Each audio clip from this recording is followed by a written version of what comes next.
La mañana del 3 de marzo de 2004 amaneció con un cielo plomizo sobre el puerto de Veracruz. Las olas del Golfo de México golpeaban con furia inusual contra el malecón, salpicando espuma salada que alcanzaba hasta la avenida principal. En el mercado de mariscos, los vendedores comentaban inquietos sobre la ausencia de pescadores que debían haber regresado desde el amanecer. Entre ellos estaba Rodrigo Méndez, un marinero de 32 años, conocido por su destreza con las redes y su sonrisa permanente que tranquilizaba hasta en las peores tormentas. Rodrigo había salido la tarde anterior en su lancha, la Guadalupana, pintada de azul intenso con detalles blancos, un regalo de su padre que había muerto en alta mar 10 años atrás. Su esposa Carmen lo había despedido en el muelle con un beso largo y la promesa de preparar caldo de pescado para la cena. Sus dos hijas, Lucía de 8 años y Sofía de 5, se habían quedado en casa haciendo dibujos para su papá. Ninguno imaginaba que esa despedida quedaría congelada en el tiempo como el último recuerdo tangible de Rodrigo con vida. Si te está gustando esta historia, no olvides suscribirte al canal y déjanos en los comentarios desde dónde nos estás viendo. Tu apoyo significa mucho para nosotros. Carmen comenzó a preocuparse cuando el reloj marcó las 7 de la tarde y la lancha azul no aparecía en el horizonte. Llamó a otros pescadores del puerto, pero ninguno había visto a Rodrigo desde que salió rumbo a las aguas profundas donde abundaban los pargos. A las 9 de la noche, con el estómago revuelto por la angustia, Carmen acudió a la capitanía del puerto para reportar la desaparición. El capitán Héctor Villegas, un hombre curtido por 40 años en el mar, organizó de inmediato una búsqueda con lanchas patrulleras y voluntarios. Durante 3 días, decenas de embarcaciones peinaron cada kilómetro cuadrado de la costa veracruzana. Encontraron restos de redes, boyas sueltas y desperdicios marinos, pero ninguna señal de la Guadalupana ni de Rodrigo. Los helicópteros de la Marina sobrevolaron la zona sin éxito. Carmen permanecía en el muelle desde el amanecer hasta la medianoche, con los ojos enrojecidos, clavados en el mar que le había arrebatado primero al suegro y ahora quizás al esposo. Las niñas preguntaban cada mañana cuándo volvería papá, y ella solo podía abrazarlas sin encontrar palabras que no fueran mentiras piadosas. La búsqueda oficial se suspendió al 5.º día. El capitán Villegas, con lágrimas contenidas, explicó a Carmen que las corrientes en esa época del año eran traicioneras y que probablemente Rodrigo había sido arrastrado mar adentro. El Golfo no perdona, dijo con voz quebrada. Carmen se negó a aceptar que su esposo hubiera desaparecido sin dejar rastro. Contrató a buzos privados que exploraron arrecifes y zonas rocosas, gastando los ahorros familiares en una búsqueda que no arrojó resultados. Los vecinos del puerto comenzaron a murmurar que el mar había reclamado a Rodrigo como pago por alguna deuda ancestral. Supersticiones que Carmen rechazaba con furia mientras seguía peinando playas y preguntando a cada pescador que regresaba de faena. Los meses pasaron con una lentitud cruel. Carmen tuvo que vender la casa familiar y mudarse a un departamento pequeño en el centro de Veracruz para sobrevivir. Consiguió trabajo limpiando oficinas en el edificio de gobierno, turnos nocturnos que le permitían estar con sus hijas durante el día. Lucía comenzó a tener pesadillas, donde su padre la llamaba desde aguas oscuras, y Sofía dejó de hablar durante semanas, comunicándose solo con dibujos de barcos hundidos. Carmen visitaba cada domingo el muelle donde había despedido a Rodrigo, llevando flores que arrojaba al mar mientras susurraba oraciones aprendidas de su abuela. El caso de Rodrigo Méndez se archivó oficialmente como desaparición en alta mar por causas naturales. Su nombre se sumó a la larga lista de marineros veracruzanos que el Golfo había tragado sin explicación. En el mercado de mariscos, los pescadores mayores encendían veladoras cada 3 de marzo en memoria de su compañero, pero la vida continuaba con la indiferencia brutal del océano. Carmen, sin embargo, nunca dejó de buscar. Cada noticia de naufragios, cada cuerpo sin identificar que aparecía en alguna playa, en cada rumor de avistamientos extraños, la llenaban de una esperanza dolorosa que la mantenía despierta durante noches enteras. En 2007, 3 años después de la desaparición, Carmen conoció a Beatriz Salinas en un grupo de apoyo para familiares de desaparecidos. Beatriz había perdido a su hermano en circunstancias similares. En 2001, también pescador, también tragado por el Golfo, sin dejar evidencia. Las dos mujeres formaron una amistad basada en el dolor compartido y en la obstinada negativa a cerrar heridas que no habían cicatrizado. Beatriz le enseñó a Carmen técnicas de investigación autodidacta, cómo contactar morgues de otros estados, cómo presionar a autoridades negligentes, cómo mantener viva la búsqueda cuando todos los demás habían olvidado. Juntas, Carmen y Beatriz crearon un pequeño registro de desaparecidos en el mar, documentando casos que las autoridades habían descartado. Descubrieron que entre 1995 y 2004 habían desaparecido al menos 23 pescadores en circunstancias similares a las de Rodrigo, todos en la misma zona del Golfo, todos sin dejar rastro alguno. Los patrones eran inquietantes. Las desapariciones ocurrían principalmente entre febrero y abril, durante las mareas más agitadas, y en todos los casos las embarcaciones desaparecían completamente, como si se las hubiera tragado un abismo submarino. Las dos mujeres presentaron su investigación a la Procuraduría Estatal en 2009, exigiendo una revisión de los casos. El procurador, un político más interesado en cifras que en personas, las desestimó con cortesía burocrática.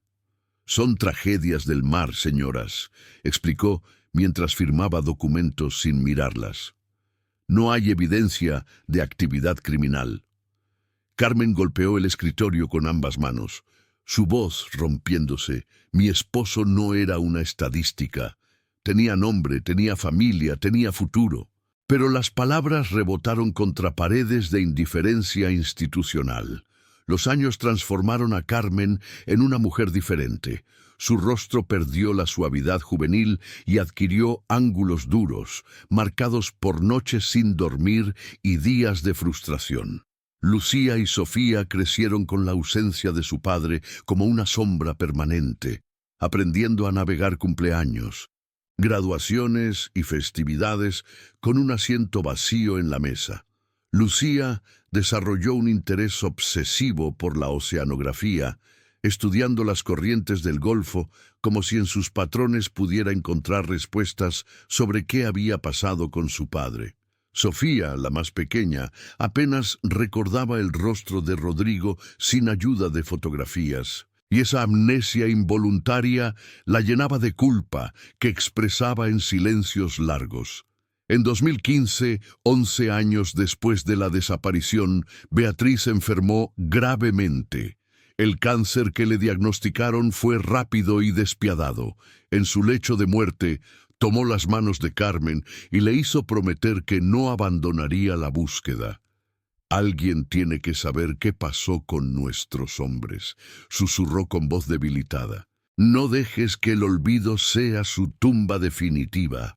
Carmen lloró sobre el pecho de su amiga, sintiéndose repentinamente sola en una cruzada que había ocupado más de una década de su vida. Beatriz murió un martes lluvioso de septiembre y Carmen enterró con ella no solo a una amiga, sino también una parte de su propia esperanza. Sin embargo, algo dentro de Carmen se negaba a rendirse. Continuó su rutina de búsqueda con disciplina militar.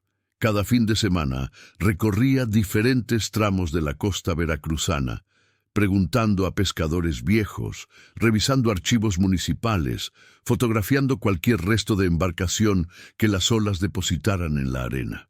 Sus hijas, ahora adolescentes, la acompañaban ocasionalmente con una mezcla de apoyo y preocupación por la salud mental de su madre.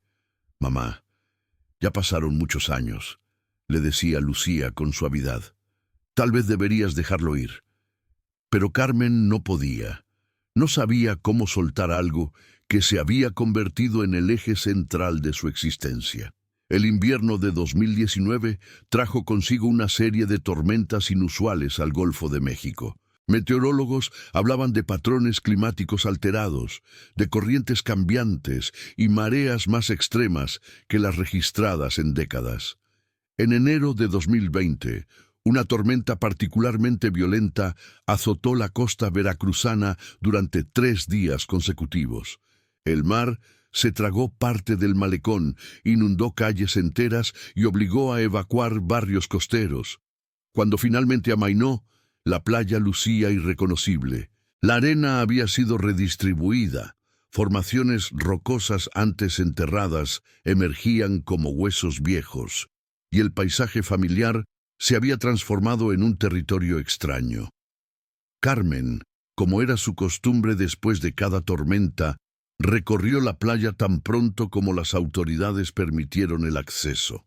Caminaba con cuidado entre escombros y algas podridas, sus ojos entrenados para detectar cualquier anomalía. Fue cerca de una formación rocosa al norte del puerto, en una zona conocida como Punta Arenas, donde notó algo extraordinario. La marea extrema había erosionado severamente un acantilado pequeño, dejando al descubierto lo que parecía ser una abertura oscura, una especie de cueva o túnel que antes estaba oculto bajo toneladas de arena y roca sedimentaria. Se acercó con curiosidad, el corazón latiéndole más rápido. La abertura media aproximadamente 1,5 metros de alto por 1 metro de ancho, lo suficiente para que una persona pudiera entrar agachada. El interior era oscuro y desprendía un olor intenso a salitre mezclado con algo más difícil de identificar, algo rancio y perturbador. Carmen sacó su teléfono móvil, activó la linterna y se asomó al interior. Lo que vio la dejó paralizada.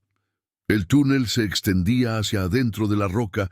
Claramente no era una formación natural, sino excavada por manos humanas. Las paredes mostraban marcas de herramientas, y el suelo estaba cubierto por una mezcla de arena húmeda y desperdicios marinos. Pero lo que capturó completamente la atención de Carmen fueron los objetos dispersos por el suelo. Trozos de madera podrida que parecían restos de embarcaciones, pedazos de redes de pesca carcomidas por el tiempo, y algo que hizo que el aire se atascara en sus pulmones. Huesos. No eran huesos de animales marinos. Carmen había visto suficientes esqueletos de peces, tortugas y delfines en sus años de búsqueda para reconocer la diferencia. Estos eran claramente huesos humanos, blanqueados por la sal y el tiempo, algunos todavía articulados en posiciones anatómicas reconocibles. Había al menos 2 cráneos visibles desde la entrada, junto con costillas, fémures y vértebras esparcidas como piezas de un rompecabezas macabro. Entre los huesos brillaban objetos metálicos corroídos, hebillas de cinturón, botones, lo que parecía ser un reloj de pulsera detenido para siempre. Carmen retrocedió del túnel, temblando violentamente. Sus piernas apenas la sostenían mientras marcaba el número de emergencias con dedos torpes. «Encontré algo», logró decir cuando la operadora contestó. «En Punta Arenas hay un túnel con cuerpos. Necesito que vengan ahora». La operadora, probablemente acostumbrada a llamadas de pánico después de tormentas, intentó calmarla mientras despachaba una unidad. Carmen se sentó en una roca cercana, mirando fijamente la abertura oscura, sintiendo que después de 16 años de búsqueda incansable, finalmente había encontrado algo, aunque no sabía exactamente qué. La policía llegó en menos de 30 minutos. 2 patrullas y una camioneta de la policía municipal se estacionaron en la arena y 4 oficiales se acercaron a Carmen con expresiones de escepticismo profesional que se transformaron en shock cuando iluminaron el interior del túnel.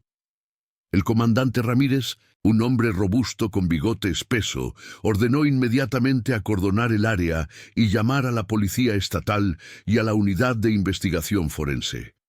«Nadie toca nada», gritó a sus subordinados. «Esto es una escena de crimen».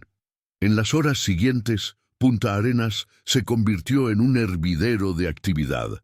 Llegaron más policías, investigadores forenses con trajes blancos, antropólogos de la Universidad Estatal, incluso un equipo de la Marina. Las noticias se difundieron rápidamente y para la tarde decenas de curiosos y periodistas se agolpaban contra el cordón policial, cámaras y micrófonos compitiendo por capturar imágenes del descubrimiento. Carmen fue interrogada extensamente por los investigadores, explicando una y otra vez cómo había encontrado el túnel, por qué estaba en esa zona, cuál era su historia. Cuando mencionó a Rodrigo, cuando explicó su búsqueda de 16 años, algo cambió en la expresión del investigador jefe, el detective Mauricio Saldaña. Era un hombre de unos 50 años, con canas prematuras y una mirada inteligente que parecía catalogar cada detalle. «Señora Méndez», dijo con suavidad, «entiendo que usted ha estado buscando a su esposo desde 2004. Necesito que comprenda que esta investigación llevará tiempo y que no podemos hacer promesas sobre identificaciones hasta que el equipo forense complete su trabajo». Carmen asintió, pero en su corazón ya sabía que había encontrado la tumba de Rodrigo, aunque fuera compartida con otros hombres del mar. Los forenses trabajaron durante 2 días completos, documentando el túnel antes de comenzar a extraer evidencia. Descubrieron que la cavidad se extendía aproximadamente 15 metros hacia el interior del acantilado, con un techo que variaba entre 2 y 3 metros de altura. La estructura mostraba signos de haber sido excavada y reforzada hace décadas, posiblemente durante el siglo XIX o principios del XX, aunque la datación exacta requeriría análisis más detallados. Las paredes exhibían nichos tallados a mano, como si alguien hubiera creado espacios de almacenamiento o refugio. Pero lo más perturbador fue el conteo preliminar de restos humanos. Los antropólogos forenses identificaron huesos de al menos 19 individuos diferentes, todos adultos, mayoritariamente hombres, según el análisis inicial de las estructuras pélvicas y craneales. Los cuerpos habían estado allí durante periodos variables. Algunos mostraban descomposición relativamente reciente, décadas, mientras otros estaban tan deteriorados que probablemente databan de 50 años o más. No había evidencia de ropa intacta, pero los metales y objetos personales sugerían que las víctimas habían sido pescadores o trabajadores marítimos. La pregunta que dominaba la investigación era obvia y terrorífica. ¿Cómo habían llegado esos cuerpos al túnel? La abertura había estado completamente sellada por arena y roca hasta que la tormenta extrema la expuso. No había señales de que las víctimas hubieran entrado voluntariamente. Varios esqueletos mostraban posiciones que sugerían que habían sido arrojados o depositados sin ceremonias. Algunos huesos exhibían fracturas perimortem que podrían indicar trauma antes de la muerte. La hipótesis inicial de los investigadores era escalofriante. Alguien había estado usando el túnel como lugar de disposición de cuerpos durante décadas. El detective Saldaña estableció su centro de operaciones en una oficina temporal en el puerto de Veracruz. Comenzó a revisar casos de personas desaparecidas que se remontaban a los años 70, compilando nombres, fechas, circunstancias. Carmen se ofreció inmediatamente como voluntaria. compartiendo toda su investigación autodidacta, los 23 casos que había documentado junto a Beatriz. Saldaña quedó impresionado por la meticulosidad del trabajo. «Usted ha hecho el trabajo que debimos hacer nosotros», admitió con expresión avergonzada. Estas familias merecían una investigación seria. Los medios nacionales se apropiaron rápidamente de la historia. «Túnel de la muerte descubierto en Veracruz», titulaban los periódicos. «Tumba secreta de marineros desaparecidos expuesta por tormenta», decían los noticieros. Carmen se vio acosada por periodistas que querían entrevistas exclusivas, su rostro transmitido por televisión en todo México como símbolo de perseverancia maternal. Algunos la llamaban heroína, otros obsesiva. Ella ignoraba ambos extremos, enfocada únicamente en una pregunta. ¿Estaba Rodrigo entre los muertos del túnel? La identificación de los restos se convirtió en un proceso largo y complejo. Los forenses comenzaron extrayendo ADN de los huesos mejor preservados, comparándolo con muestras de familiares de personas desaparecidas. Carmen proporcionó su propio ADN y el de sus hijas, junto con un cepillo de dientes de Rodrigo, que había guardado todos estos años en una bolsa sellada, incapaz de deshacerse de esos últimos vestigios tangibles de su presencia. El análisis llevaría semanas, posiblemente meses, y la espera era una tortura refinada. Mientras tanto, la investigación policial se expandía en múltiples direcciones. Saldaña y su equipo entrevistaron a pescadores jubilados, capitanes portuarios, guardacostas retirados, buscando cualquier información sobre actividades sospechosas en Punta Arenas a lo largo de las décadas. Surgieron relatos fragmentados y perturbadores, historias sobre lanchas que salían de noche sin luces, rumores sobre contrabandistas que operaban desde cuevas costeras, susurros sobre pescadores que habían visto demasiado y nunca regresaron. Un testigo particularmente valioso fue Esteban Cortés, un marinero de 74 años que había trabajado en el puerto durante los años 80 y 90. Esteban recordaba a un grupo de hombres que controlaban ciertas rutas de pesca cobrando cuotas de protección a pescadores independientes como Rodrigo. Los que se negaban a pagar, según Esteban, tendían a desaparecer misteriosamente. Nadie hablaba abiertamente, explicó Esteban con voz temblorosa durante su declaración. Pero todos sabíamos, el mar no se traga tantos hombres sin ayuda. Las palabras de Esteban abrieron una línea de investigación criminal. Saldaña comenzó a buscar conexiones entre las desapariciones y redes de crimen organizado que operaban en el puerto.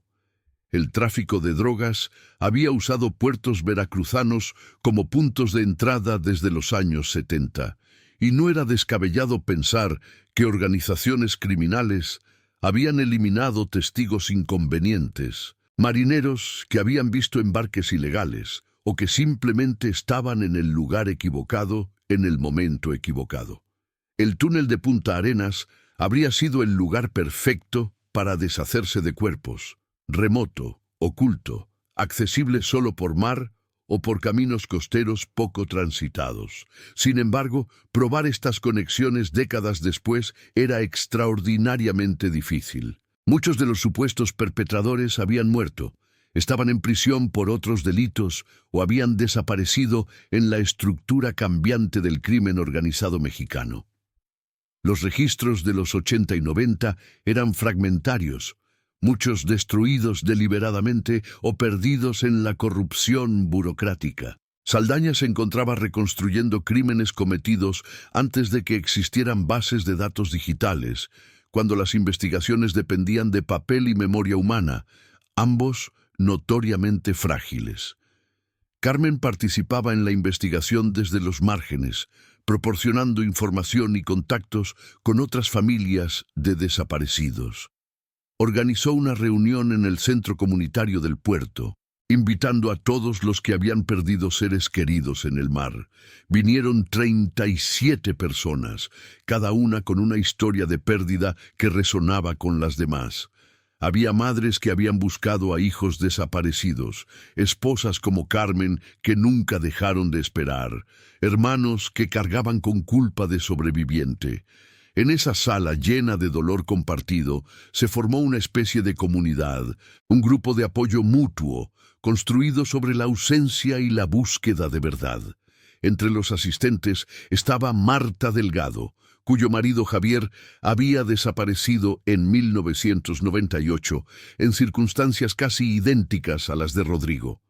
Marta y Carmen se reconocieron inmediatamente como almas gemelas, separadas por 6 años, pero unidas por experiencias paralelas. Marta había abandonado la búsqueda activa años atrás, aceptando a regañadientes que nunca sabría qué había pasado con Javier. El descubrimiento del túnel reabrió heridas que ella creía cicatrizadas. Pensé que había hecho las paces con el no saber, confesó entre lágrimas, pero resulta que solo había enterrado el dolor, no lo había resuelto. Las familias decidieron colectivamente presionar a las autoridades para que aceleraran las identificaciones y profundizaran la investigación criminal. Organizaron una marcha pacífica por el malecón, llevando carteles con fotografías de sus desaparecidos, exigiendo justicia y respuestas. La manifestación atrajo cobertura mediática adicional y la atención de organizaciones de derechos humanos que ofrecieron apoyo legal y logístico. El gobernador de Veracruz, presionado por la opinión pública, prometió asignar más recursos a la investigación, aunque las familias habían aprendido a desconfiar de promesas políticas. En abril de 2020, 3 meses después del descubrimiento, llegaron los primeros resultados de ADN. El detective Saldaña convocó a Carmen a su oficina con una expresión grave que le dijo todo lo que necesitaba saber antes de que él pronunciara palabra. «Señora Méndez», comenzó mientras ella se sentaba con manos temblorosas, «tenemos una coincidencia positiva. Los restos identificados como individuo 7 corresponden genéticamente a Rodrigo Méndez con una certeza del 97%. Carmen no dijo nada durante largos segundos, simplemente mirando al detective mientras su cerebro procesaba información que su corazón ya había aceptado. «¿Cómo murió?», preguntó finalmente con voz hueca. Saldaña consultó el informe forense en su escritorio. El análisis antropológico indica trauma contundente en el cráneo, consistente con un golpe fuerte de objeto duro. No fue un accidente de navegación, fue homicidio. Las palabras cayeron como piedras en agua tranquila, creando ondas que expandirían sus consecuencias durante años. Rodrigo no se había ahogado, no había naufragado en una tormenta. Alguien lo había asesinado y ocultado su cuerpo en una tumba secreta durante 16 años. Carmen salió de la oficina policial en estado de shock. Sus hijas la esperaban afuera. Les había pedido que la acompañaran, presentiendo que las noticias serían definitivas. Lucía y Sofía, ahora mujeres jóvenes de 24 y 21 años, rodearon a su madre en un abrazo silencioso mientras ella lloraba sin control, por primera vez desde el día de la desaparición. Eran lágrimas de confirmación, de pérdida finalmente reconocida, de furia por los años robados y las mentiras implícitas en la explicación oficial de accidente marítimo. Los días siguientes fueron un torbellino de emociones contradictorias. Por un lado, Carmen sentía alivio por saber finalmente qué había pasado, por poder cerrar la incertidumbre que la había atormentado durante 16 años. Por otro lado, la confirmación de que Rodrigo había sido asesinado abría un abismo nuevo de preguntas. ¿Por qué? ¿Por quién? Había sufrido. Pensó en su familia en sus últimos momentos. Estas preguntas sin respuesta se convirtieron en el nuevo peso que Carmen cargaba. Los forenses identificaron eventualmente a 8 víctimas más del túnel, incluyendo a Javier, el esposo de Marta. Cada identificación era celebrada por una familia y llorada al mismo tiempo, el conocimiento mezclándose con el dolor de la confirmación. 11 cuerpos permanecían sin identificar. No había muestras de ADN de comparación, o los restos estaban demasiado degradados para extraer material genético viable. Estos muertos anónimos se convirtieron en símbolos de todas las desapariciones no resueltas, recordatorios de que la historia del túnel era probablemente más extensa de lo que jamás se sabría. La investigación criminal avanzaba lentamente. Saldaña había identificado a varios miembros de una red de contrabando que operó en el puerto entre 1985 y 2005, periodo que cubría la mayoría de las desapariciones. El líder de la organización, un hombre conocido como El Tiburón, había muerto en un enfrentamiento con autoridades en 2008. Sus lugartenientes estaban dispersos, algunos muertos, otros en prisión, algunos aparentemente viviendo vidas respetables bajo identidades limpias. Construir un caso judicial sólido, décadas después de los crímenes, parecía casi imposible. Sin embargo, un testigo inesperado cambió la dinámica de la investigación. Ricardo Fuentes, un exmiembro de la organización criminal que cumplía condena por tráfico de drogas en otra prisión federal, se enteró del descubrimiento del túnel a través de noticias televisivas. Después de semanas de conflicto interno, solicitó hablar con los investigadores. Lo que reveló en una declaración grabada fue escalofriante en su frialdad casual.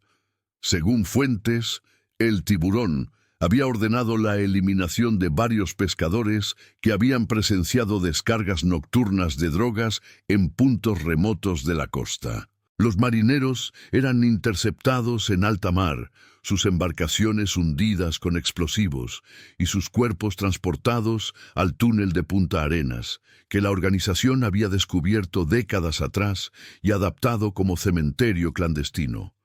Era eficiente, explicó Fuentes sin emoción aparente. Los cuerpos quedaban escondidos. Las familias pensaban que era el mar, y nosotros continuábamos trabajando sin testigos problemáticos. Fuentes no recordaba nombres específicos de víctimas, pero proporcionó fechas aproximadas de varios eventos de eliminación que coincidían con desapariciones documentadas. Su testimonio, aunque autoincriminatorio en varios aspectos, fue valioso para reconstruir lo que había sucedido. A cambio de su cooperación, los fiscales acordaron considerar reducir su sentencia, un arreglo que enfureció a las familias, pero que era necesario para avanzar el caso. Carmen expresó públicamente su disgusto. Este hombre ayudó a matar a mi esposo. Y ahora le darán menos tiempo de prisión. ¿Dónde está la justicia en eso? El detective Saldaña, atrapado entre la necesidad de resolver el caso y las demandas legítimas de las familias, intentó explicar las complejidades del sistema judicial. Sin el testimonio de Fuentes, tendríamos cuerpos pero ninguna narrativa sobre quién fue responsable. No me gusta el trato tanto como a ustedes, pero es la única manera de obtener algo parecido a la justicia después de tanto tiempo. Sus palabras tenían sentido lógico, pero ofrecían poco consuelo emocional a quienes habían esperado 16 años por respuestas. Con la información de Fuentes, los investigadores pudieron identificar a 3 exmiembros de la organización criminal que todavía estaban vivos y localizables. Fueron arrestados en operativos coordinados en junio de 2020, acusados de múltiples cargos de homicidio, asociación delictuosa y ocultamiento de cadáveres. Los juicios serían largos y complicados, enfrentando desafíos de prescripción legal, deterioro de evidencias y el paso del tiempo que había borrado testigos y documentos.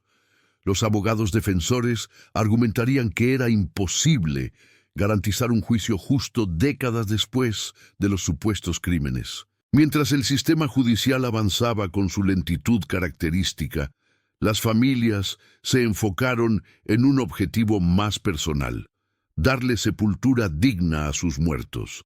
Los forenses finalmente liberaron los restos identificados, cada familia recibiendo los huesos de sus seres queridos en urnas selladas. Carmen organizó un funeral para Rodrigo en la iglesia del puerto donde se habían casado 20 años atrás. Las bancas se llenaron con pescadores, vecinos, familiares y desconocidos que habían seguido la historia y se sentían conectados al dolor colectivo. Durante la homilía, el padre Mateo habló sobre la persistencia del amor más allá de la muerte, sobre la importancia de la memoria y la verdad. Carmen, sentada en primera fila con Lucía y Sofía a cada lado, sostenía la urna con las cenizas de Rodrigo, había optado por la cremación de los restos y sentía emociones contradictorias. Había encontrado a su esposo, había obtenido respuestas, pero el precio de ese conocimiento era la confirmación final de que nunca volvería, que los 16 años de esperanza habían sido ilusión desde el principio. El cierre que tanto había buscado venía acompañado de una sensación de vacío que no había anticipado. Después del funeral, Carmen llevó las cenizas al muelle donde había despedido a Rodrigo por última vez, con sus hijas presentes y algunos amigos cercanos formando un círculo silencioso. Abrió la urna y esparció las cenizas sobre las aguas del Golfo. «Vuelve al mar que tanto amaste», susurró mientras las partículas grises se dispersaban en la brisa salada. «Pero esta vez, hazlo en paz, sabiendo que nunca te olvidamos, que nunca dejamos de buscarte, que tu muerte no quedará impune». Era una promesa y una despedida, un acto de cierre que también marcaba el comienzo de un nuevo capítulo de búsqueda de justicia. Los juicios de los acusados comenzaron en enero de 2021. Carmen asistió a cada sesión, sentándose en la galería pública con las otras familias, mirando fijamente a los hombres que habían destruido sus vidas. Los acusados eran todos de mediana edad ahora, algunos calvos, otros con barrigas prominentes, luciendo más como oficinistas aburridos que como los criminales violentos que habían sido. Era extraño verlos en trajes baratos y esposas tan ordinarios, tan profundamente anticlimáticos comparados con los monstruos que Carmen había imaginado durante años. El fiscal presentó el testimonio de Ricardo Fuentes junto con evidencia forense que vinculaba a los acusados con la organización de El Tiburón. Expertos antropólogos explicaron al jurado cómo los patrones de trauma en los esqueletos eran consistentes con homicidios violentos, no con accidentes marítimos. Se mostraron fotografías del túnel, imágenes que hicieron que varios miembros del jurado miraran hacia otro lado incómodos.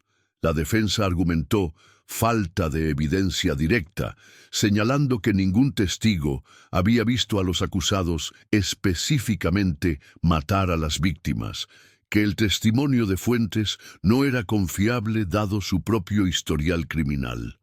Los testimonios de impacto de las familias fueron devastadores. Carmen describió al jurado cómo habían sido sus 16 años de búsqueda, las noches sin dormir, el costo emocional en sus hijas, los recursos gastados, la indiferencia institucional que había enfrentado. Marta Delgado explicó cómo la desaparición de su esposo la había dejado en bancarrota, forzándola a criar sola a 3 hijos mientras navegaba la imposibilidad legal de declarar muerto a alguien sin cuerpo. Lucía, la hija mayor de Carmen, leyó una carta que había escrito a su padre cuando tenía 10 años, 2 años después de su desaparición, una carta llena de esperanza infantil que ahora resonaba como epitafio trágico. Los juicios duraron 4 meses. En mayo de 2021, el jurado deliberó durante 3 días antes de regresar con veredictos. 2 de los acusados fueron declarados culpables de homicidio y asociación delictuosa, sentenciados a 40 y 30 años de prisión respectivamente. El tercero fue absuelto por falta de evidencia suficiente, una decisión que provocó gritos de protesta en la sala del tribunal. Carmen sintió una mezcla de satisfacción y frustración. Habían ganado algo, pero no todo. Nunca sería suficiente para compensar lo perdido. Después de los juicios, Carmen enfrentó la pregunta que había evitado durante 16 años. ¿Qué hacer ahora? La búsqueda de Rodrigo había definido casi 2 décadas de su vida, estructurando sus días, dándole propósito incluso en medio del dolor. Con ese capítulo cerrado, se encontraba en territorio desconocido. Tenía 53 años. Trabajaba limpiando oficinas de noche, vivía en un departamento pequeño y había sacrificado tantas otras posibilidades en el altar de su búsqueda obsesiva. Sus hijas, preocupadas por el estado emocional de su madre, la animaron a buscar terapia. Carmen aceptó reacientemente, comenzando sesiones con una psicóloga especializada en duelo y trauma. Las primeras sesiones fueron difíciles.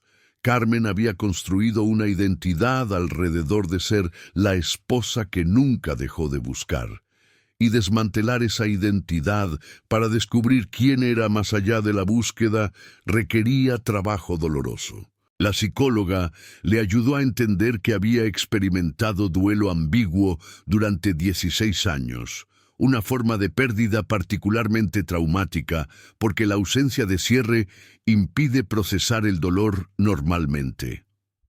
Con tiempo y apoyo terapéutico, Carmen comenzó a reconstruir su vida. Volvió a estudiar, inscribiéndose en cursos nocturnos para obtener un diploma de bachillerato que había abandonado al casarse joven. Descubrió un interés por el trabajo social, particularmente en el apoyo a familias de personas desaparecidas. Se ofreció como voluntaria en organizaciones de derechos humanos, usando su experiencia para ayudar a otros que navegaban búsquedas similares, ofreciendo el tipo de apoyo y orientación que ella había desesperadamente necesitado al principio de su propio calvario. Lucía, quien había completado su grado en oceanografía, consiguió trabajo con una organización ambiental estudiando los efectos del cambio climático en las corrientes del Golfo de México. Irónicamente, su carrera profesional la llevaba al mismo mar que había ocultado a su padre durante tantos años. Pero ella había encontrado una manera de transformar el trauma en propósito científico. Sofía se había convertido en artista visual, creando obras que exploraban temas de ausencia, memoria y búsqueda. Su primera exposición individual, titulada Mareas de Memoria, fue un homenaje conmovedor a su padre y a todos los desaparecidos del mar. El túnel de Punta Arenas fue eventualmente sellado permanentemente por ingenieros del gobierno estatal, considerado demasiado peligroso para acceso público. Antes del sellado, las familias organizaron una ceremonia conmemorativa en el sitio. Instalaron una placa de bronce en la roca adyacente, grabada con los nombres de las 19 víctimas identificadas y un mensaje simple: en memoria de los hombres del mar que el crimen escondió y el tiempo reveló, nunca olvidados. 2004-2020.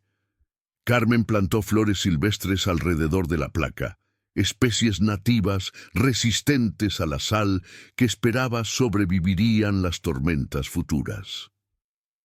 En el aniversario número 20 de la desaparición de Rodrigo, en marzo de 2024, Carmen regresó al muelle con sus hijas y sus nietos. Lucía había tenido mellizos 2 años atrás. Era una mañana clara, sin las nubes grises de ese día fatídico, hace 2 décadas. Mirando al horizonte donde mar y cielo se fundían en una línea azul infinita, Carmen reflexionó sobre el viaje increíble y terrible que había emprendido.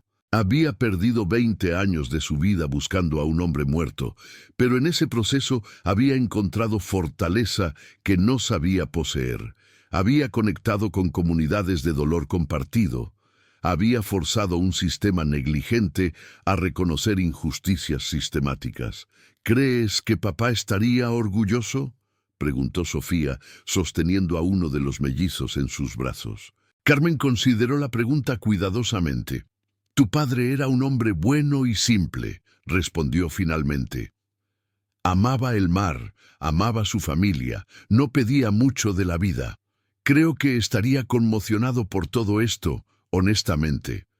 Pero sí, creo que estaría orgulloso de cómo sobrevivimos, de cómo nunca nos rendimos, de cómo convertimos nuestra pérdida en algo que ayudó a otros. Los mellizos gorjeaban sin comprender la conversación, representando continuidad, vida que persistía más allá de la muerte y el trauma.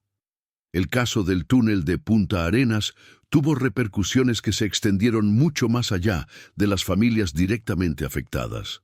Inspiró reformas en cómo las autoridades veracruzanas manejaban casos de personas desaparecidas en el mar, creando protocolos más rigurosos de búsqueda y documentación. Se estableció una base de datos estatal de desaparecidos marítimos, precisamente el tipo de recurso que Carmen había creado manualmente años atrás. Organizaciones de derechos humanos usaron el caso como ejemplo de por qué las familias deben ser escuchadas cuando reportan desapariciones, incluso cuando las explicaciones oficiales parecen plausibles. Para Carmen, el legado más importante era personal y relacional. Había mantenido viva la memoria de Rodrigo no solo para ella misma, sino para sus hijas y sus futuros descendientes. Sus nietos conocerían la historia de su abuelo, no como mito vago, sino como realidad documentada. Sabrían que había sido amado profundamente, que su muerte no fue ignorada, que su familia luchó incansablemente por verdad y justicia. En una cultura donde los desaparecidos a menudo se convierten en estadísticas olvidadas, Carmen había asegurado que Rodrigo Méndez sería recordado como persona completa, con historia, familia y significado. Los pescadores del puerto de Veracruz adoptaron una tradición nueva. Cada 3 de marzo, el aniversario de la desaparición de Rodrigo, salían en sus lanchas al amanecer y formaban un círculo en las aguas, donde él había trabajado tantos años. Arrojaban coronas de flores al mar mientras sonaban sirenas en homenaje a todos los marineros perdidos. Carmen asistía cada año, observando desde el muelle cómo las coronas flotaban en las olas, eventualmente dispersándose en corrientes que las llevarían lejos. Era hermoso y melancólico, un ritual que reconocía tanto la pérdida como la resistencia de los que quedaban atrás. El cambio climático continuaba alterando los patrones meteorológicos del Golfo de México, trayendo tormentas más frecuentes e intensas. Cada vez que una tormenta mayor golpeaba la costa, Carmen se preguntaba qué otros secretos enterrados serían revelados, qué otras verdades emergían de arena y roca erosionadas. El túnel de Punta Arenas había sido excepcional en su horror concentrado, pero ella sospechaba que no era único.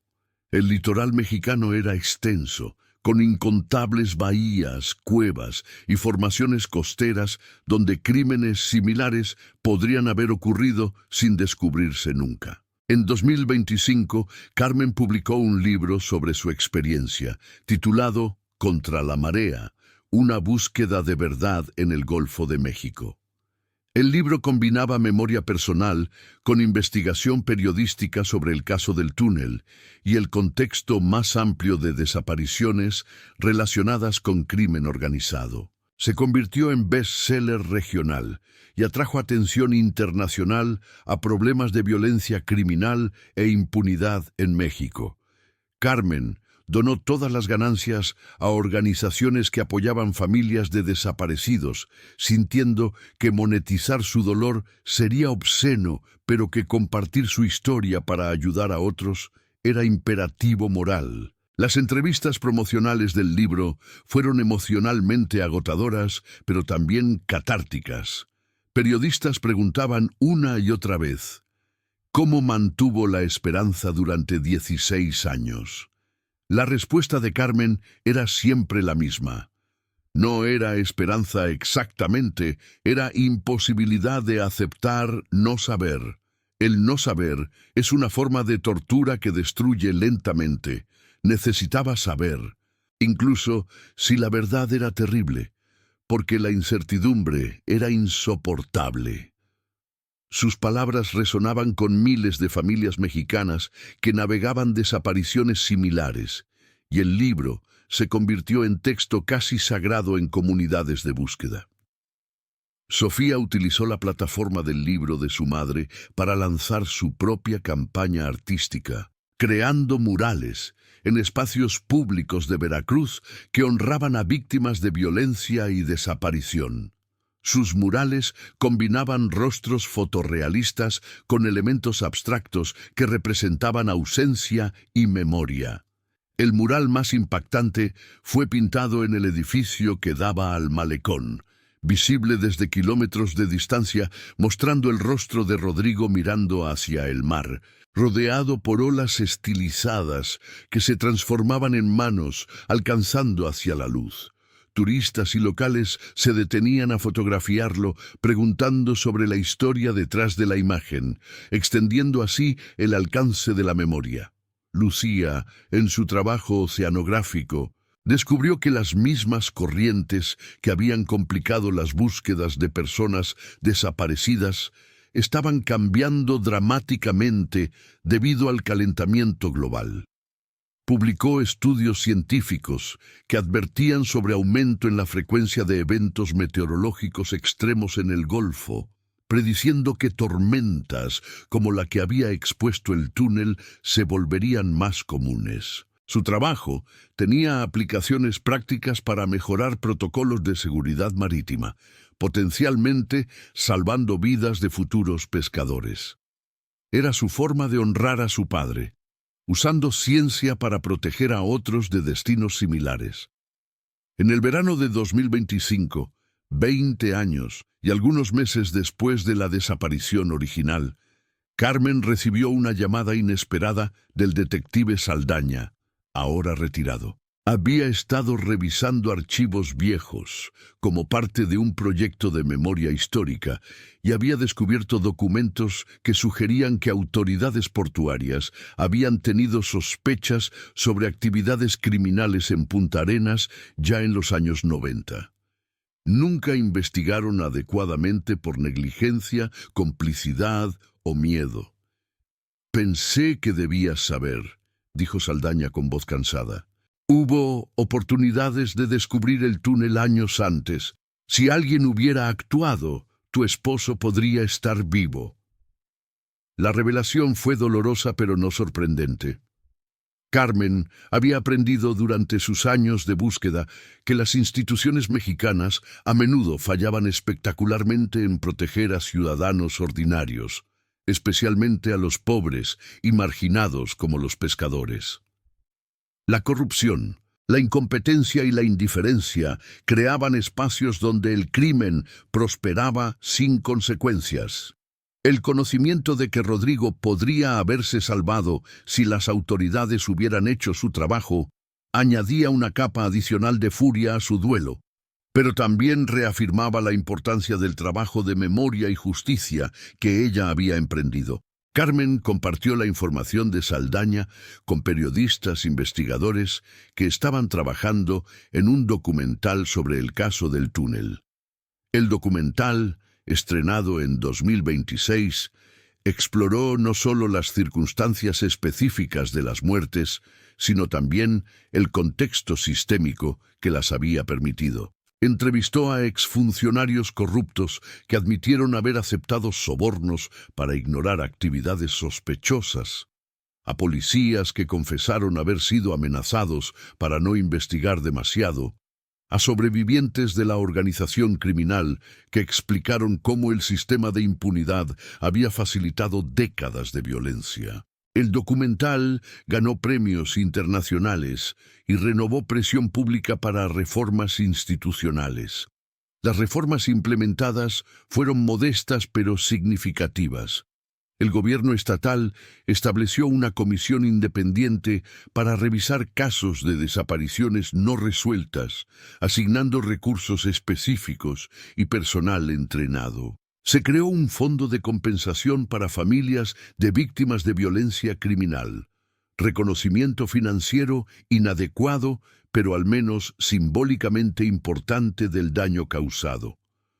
Protocolos de búsqueda para personas desaparecidas en el mar fueron estandarizados y mejorados, requiriendo coordinación entre múltiples agencias y participación activa de familias desde el principio.